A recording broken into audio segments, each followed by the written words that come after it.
Fried chicken കബാബാണ് ഇന്ന് ഉണ്ടാക്കുന്നത്. ഇത് ഡീപ്പ് ഫ്രൈ ചെയ്തിട്ടാണ് ഉണ്ടാക്കുന്നത്. അതുകൊണ്ട് തന്നെ നമുക്ക് വീട്ടിൽ വളരെ ഈസി ആയിട്ട് ഉണ്ടാക്കാൻ പറ്റിയ ഒരു ചിക്കൻ ഫ്രൈ ആണ്. പെരുന്നാളിനൊക്കെ സ്പെഷ്യലായിട്ട് ഉണ്ടാക്കിയെടുക്കാൻ പറ്റിയ നല്ല രുചിയുള്ള ഒരു കബാബ് റെസിപ്പിയാണ്. അപ്പോൾ ഇതെങ്ങനെയാണ് ഉണ്ടാക്കുന്നതെന്ന് നമുക്ക് നോക്കാം. ഇതിന് വേണ്ടിയിട്ട് 1 കിലോഗ്രാം ചിക്കനാണ് ഞാനിവിടെ എടുത്തിരിക്കുന്നത്. കുറച്ച് വലിയ കഷ്ണങ്ങളായിട്ടാണ് കട്ട് ചെയ്തിട്ടുള്ളത്, തീരെ പൊടിയായിട്ടല്ല. അപ്പോൾ ഇത് ബോണോട് കൂടിയിട്ടാണ് എടുത്തിരിക്കുന്നത്. നന്നായിട്ട് കഴുകിയതിന് ശേഷം ഇതിലെ വെള്ളം മുഴുവനും കളഞ്ഞെടുക്കണം, ഒട്ടും വെള്ളം ഉണ്ടാവാൻ പാടില്ല. അപ്പോൾ ഇനി ഈ ചിക്കനിലേക്ക് നമുക്ക് മസാല റെഡിയാക്കി എടുക്കാം. ആദ്യം നമുക്കിതിലേക്ക് 4 ടേബിൾ സ്പൂൺ മൈദ ചേർത്ത് കൊടുക്കാം. ഇനി ഇതിലേക്ക് 2 ടേബിൾ സ്പൂൺ കോൺഫ്ലോർ ചേർക്കാം. 2 ടേബിൾ സ്പൂൺ മുളക് പൊടി ചേർത്ത് കൊടുക്കാം. ഞാനിവിടെ 1/2 ടേബിൾ സ്പൂണിൻ്റെ സ്പൂണാണ് എടുത്തിരിക്കുന്നത്, അതുകൊണ്ടാണ് 4 പ്രാവശ്യം ചേർത്തിരിക്കുന്നത്. മൊത്തം 2 ടേബിൾ സ്പൂണാണ് ചേർത്തിട്ടുള്ളത്. 2 ടേബിൾ സ്പൂൺ ഇഞ്ചി വെളുത്തുള്ളി പേസ്റ്റും ചേർത്തിട്ടുണ്ട്. 1 ടീസ്പൂൺ പച്ചമുളകിൻ്റെ പേസ്റ്റ് ചേർത്ത് കൊടുക്കാം, അല്ലെങ്കിൽ പച്ചമുളക് പൊടിയായിട്ട് കട്ട് ചെയ്ത് ചേർത്താലും മതിയാവും. ഇനി ഇതിലേക്ക് 1 ടീസ്പൂൺ ഗരം മസാല പൗഡർ ചേർത്ത് കൊടുക്കാം. 1 ടീസ്പൂൺ ചെറിയ ജീരകത്തിൻ്റെ പൊടി ചേർക്കാം. 1 ടീസ്പൂൺ മല്ലിപ്പൊടി, 2 ടേബിൾ സ്പൂൺ ചെറുനാരങ്ങ നീര് ചേർത്ത് കൊടുക്കാം. ഇതിലേക്ക് ആവശ്യത്തിനുള്ള ഉപ്പ് ചേർക്കുക. 2 മുട്ടയും കൂടെ ഇതിലേക്ക് ചേർത്ത് കൊടുക്കാം.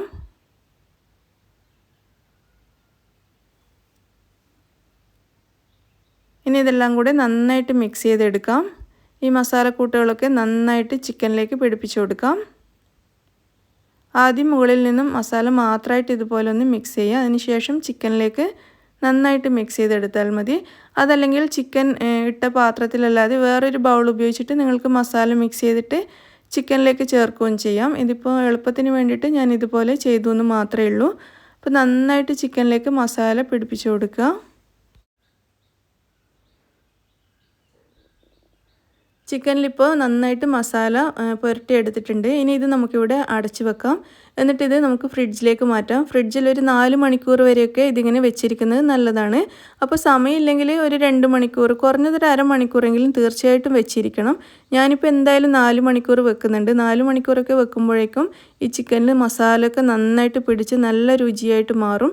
അപ്പോൾ നിങ്ങൾക്ക് സമയമുണ്ടെങ്കിൽ 4 മണിക്കൂർ തന്നെ വെക്കുക. ഇല്ലെങ്കിൽ ഒരു 2 മണിക്കൂർ അല്ലെങ്കിൽ കുറഞ്ഞതൊരു അരമണിക്കൂറെങ്കിലും വെക്കാൻ ശ്രദ്ധിക്കുക. അപ്പോൾ നമ്മൾ പെരുന്നാൾ ദിവസമൊക്കെ ഉണ്ടാക്കുകയാണെങ്കിൽ തലേന്ന് രാത്രി മസാല പുരട്ടിയിട്ട് ഫ്രിഡ്ജിൽ വെച്ചാൽ മതിയാവും. അപ്പോൾ ഞാനിത് എന്തായാലും ഫ്രിഡ്ജിലേക്ക് മാറ്റാണ്. ഒരു 4 മണിക്കൂറിന് ശേഷം ഞാൻ ഈ ചിക്കൻ പുറത്തേക്ക് എടുത്തിട്ടുണ്ട്. ഇപ്പോൾ ഇതിൽ മസാലയൊക്കെ നന്നായിട്ട് പിടിച്ച് ചിക്കൻ നല്ലൊരു സോഫ്റ്റായി മാറിയിട്ടുണ്ടാവും. അപ്പോൾ ഇത് ഞാൻ 1 കിലോഗ്രാം ചിക്കൻ മസാല പുരട്ടിയിട്ടുണ്ടായിരുന്നു. അപ്പോൾ എനിക്ക് ഇത്രയും അധികം ഫ്രൈ ഒരുമിച്ച് ഇവിടെ ആവശ്യമില്ല. അതുകൊണ്ട് തന്നെ ഞാൻ ഇതിൽ നിന്ന് കുറച്ച് എടുത്തിട്ട് മാറ്റി വെക്കും, എന്നിട്ട് ഫ്രീസറിൽ വെക്കും. ഫ്രീസറിൽ നമുക്ക് ഒരാഴ്ച വരെയൊക്കെ ഇതിങ്ങനെ സൂക്ഷിച്ച് വെക്കാം. ആവശ്യമുള്ളപ്പോൾ പുറത്തേക്ക് എടുത്ത് ഡീഫ്രോസ്റ്റ് ചെയ്തിട്ടോ അല്ലെങ്കിൽ കുറേ നേരം മുന്നേ പുറത്തെടുത്ത് വെച്ചിട്ടോ നമുക്ക് ഫ്രൈ ചെയ്തെടുത്താൽ മതിയാവും. അപ്പോൾ ഞാൻ ഇതിൽ നിന്നും ഒരു 3-ൽ 1 ഭാഗം മാറ്റി വെക്കുന്നുണ്ട്. 3-ൽ 2 ഭാഗം മാത്രമേ ഇപ്പോൾ ഫ്രൈ ചെയ്യുന്നുള്ളൂ. അപ്പോൾ ഞാനിത് ഫ്രീസറിലേക്ക് മാറ്റുകയാണ്. എന്നിട്ട് ബാക്കിയുള്ള ഈ ചിക്കനിലേക്ക് ഞാൻ 1.5 ടേബിൾ സ്പൂൺ പുട്ടുപൊടി ചേർത്ത് കൊടുക്കുകയാണ്. പുട്ടുപൊടി അല്ലെങ്കിൽ പത്തിരിപ്പൊടി ആയാലും മതിയാവും. പക്ഷേ പുട്ടുപൊടിയാണെങ്കിൽ കുറച്ചുകൂടി ക്രിസ്പി ആയിട്ട് കിട്ടും, നല്ലൊരു തരിതരിപ്പ് ഉണ്ടാവും.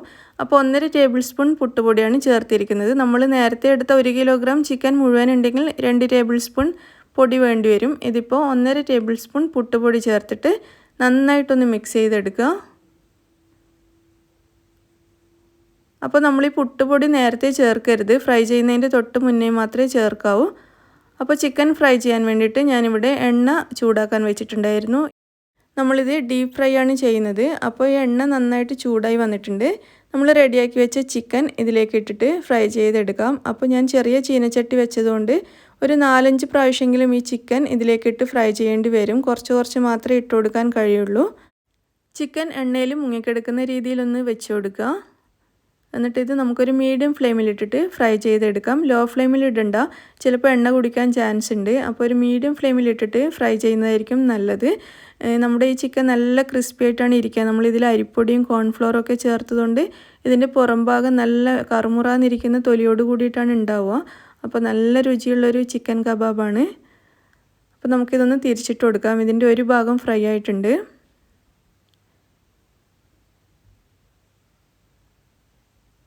മുഴുവൻ ചിക്കനും തിരിച്ചിട്ട് കൊടുക്കുക. എന്നിട്ട് ഇതിൻ്റെ മറ്റേ ഭാഗവും കൂടി നന്നായിട്ടൊന്ന് മൊരിച്ചെടുക്കാം. അപ്പോൾ നിങ്ങൾക്ക് നല്ലോണം മൊരിയേണ്ട ഒരു ഗോൾഡൻ കളർ ആയാൽ മതി എന്നുണ്ടെങ്കിൽ ആ സമയത്ത് എടുക്കാം. ചിക്കൻ നന്നായിട്ട് വെന്തോളും. മീഡിയം ഫ്ലെയിമിലിട്ടിട്ട് ഫ്രൈ ചെയ്താൽ തന്നെ ചിക്കൻ നന്നായിട്ട് വെന്ത് കിട്ടും. അപ്പോൾ നിങ്ങൾക്ക് നല്ലോണം മൊരിയേണ്ടെന്നുണ്ടെങ്കിൽ കുറച്ച് നേരത്തെ എടുക്കാം. ഞാനിതിപ്പോൾ കുറച്ചധികം മൊരിച്ചിട്ടാണ് എടുക്കാൻ പോകുന്നത്. ഇതിപ്പോൾ ഇതിൻ്റെ രണ്ട് ഭാഗവും നന്നായിട്ട് മൊരിഞ്ഞ് വന്നിട്ടുണ്ട്. കണ്ടില്ലേ, ചിക്കൻ നന്നായിട്ട് മൊരിഞ്ഞിട്ടുണ്ട്. നല്ല ക്രിസ്പി ആയിട്ടാണ് ഇരിക്കുന്നത്. നിങ്ങൾക്ക് കണ്ടാൽ മനസ്സിലാവുന്നുണ്ടാവും. നല്ല കറുമുറാന്നിരിക്കുന്ന ചിക്കൻ കബാബാണ്. ഇത് നമുക്കൊരു പ്ലേറ്റിലേക്ക് മാറ്റി കൊടുക്കാം. ഇത് നന്നായിട്ട് ഫ്രൈ ആയിട്ടുണ്ട്. അപ്പോൾ നമുക്ക് നോമ്പ് തുറക്കാനും പെരുന്നാളിനൊക്കെ ഉണ്ടാക്കിയെടുക്കാൻ പറ്റിയ വളരെ ടേസ്റ്റി ആയിട്ടുള്ളൊരു ചിക്കൻ കബാബാണ്. ഡീപ്പ് ഫ്രൈ ചെയ്തെടുക്കുന്നതുകൊണ്ട് തന്നെ നന്നായിട്ട് മൊരിഞ്ഞും കിട്ടും. അപ്പോൾ നിങ്ങളെല്ലാവരും ഇത് ട്രൈ ചെയ്ത് നോക്കണം. മുഴുവൻ ചിക്കൻ കബാബ് ഞാൻ എണ്ണയിൽ നിന്നും പ്ലേറ്റിലേക്ക് മാറ്റിയിട്ടുണ്ട്. ഇതേപോലെ നമുക്ക് ബാക്കിയുള്ള നമ്മൾ റെഡിയാക്കി വെച്ച ചിക്കൻ മുഴുവനും ഇതിലേക്ക് ഇട്ടിട്ട് ഫ്രൈ ചെയ്തെടുക്കാം.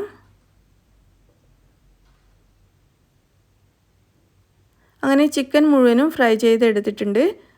ഞാനിതൊന്ന് പൊട്ടിച്ച് കാണിച്ചു തരാം. കണ്ടില്ലേ, ഇതിൻ്റെ തൊലി നല്ല ക്രിസ്പി ആയിട്ടാണ് ഇരിക്കുന്നത്.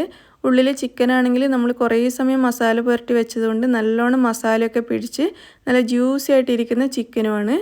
അപ്പോൾ നിങ്ങളെല്ലാവരും ഇതൊന്ന് ട്രൈ ചെയ്ത് നോക്കുക. നിങ്ങൾക്ക് എല്ലാവർക്കും തീർച്ചയായും ഇഷ്ടമാവും. കുട്ടികൾക്കൊക്കെ തീർച്ചയായിട്ടും ഇഷ്ടപ്പെടുന്ന തരത്തിലുള്ള ഒരു ചിക്കൻ ഫ്രൈ ആണ്. അപ്പോൾ നിങ്ങളെല്ലാവരും ഈ പെരുന്നാളിന് ഈ സ്പെഷ്യൽ ചിക്കൻ കബാബ് ഒന്ന് ട്രൈ ചെയ്ത് നോക്കൂ. എന്നിട്ട് നിങ്ങൾക്ക് ഇഷ്ടമാവുകയാണെങ്കിൽ ഇത് നിങ്ങളുടെ ഫ്രണ്ട്സും റിലേറ്റീവ്സും ഒക്കെ ആയിട്ടൊന്ന് ഷെയർ ചെയ്യുക. അതുപോലെ നിങ്ങളുടെ അഭിപ്രായങ്ങൾ അറിയിക്കുക. എൻ്റെ ചാനൽ നിങ്ങൾ ഇതുവരെയും സബ്സ്ക്രൈബ് ചെയ്തിട്ടില്ലെങ്കിൽ സബ്സ്ക്രൈബ് ചെയ്യാനും മറക്കരുത്. താങ്ക്